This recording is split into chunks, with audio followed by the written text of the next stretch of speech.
Test ও টি-20 cricket থেকে অবসরের ঘোষণা দিয়েছেন সাকিব আল হাসান। ভারতের বিপক্ষে কানপুর টেস্টে মাঠে নামার আগে সংবাদ সম্মেলনে এই ঘোষণা দিয়েছেন সাকিব। 250-টিরও বেশি ডিজাইন অপশন নিয়ে ওয়ালটন স্মার্ট ফ্রিজ, বোঝে আপনার প্রয়োজন। তবে ভারতের বিপক্ষে কানপুর টেস্ট নয়, সাদা পোশাকে নিজের শেষ টেস্ট খেলতে চান দেশের মাটিতেই। অক্টোবরে দক্ষিণ আফ্রিকার বিপক্ষে ঘরের মাঠে টেস্ট খেলে সাদা পোশাক তুলে রাখবেন সাকিব। ক্যারিয়ারের শেষ টি-20 খেলে ফেলেছেন টি-20 বিশ্বকাপেই।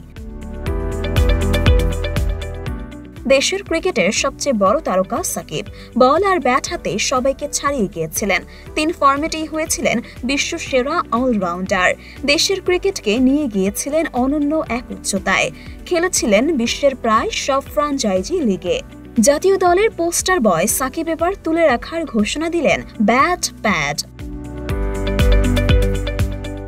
ক্যারিয়ার শেষের ইঙ্গিতটা দিয়ে রেখেছিলেন অনেক দিন আগেই। গেল বছরের নভেম্বরে ভারতের মাঠে ওয়ানডে বিশ্বকাপ খেলতে যাওয়ার আগেই বলেছিলেন খুব শিগগিরই ক্যারিয়ার শেষ করতে চান। এবার কানপুর টেস্টের আগেই সেই ঘোষণা চলেই এলো।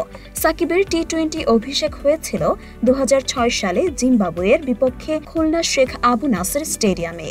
ব্যাট হাতে 26 রান আর বল হাতে 1 উইকেট নিয়ে বাংলাদেশের জয়ের সাক্ষী হয়েছিলেন সাকিব। এরপর প্রতিনিধিত্ব করেছেন টানা 9 বিশ্বকাপে।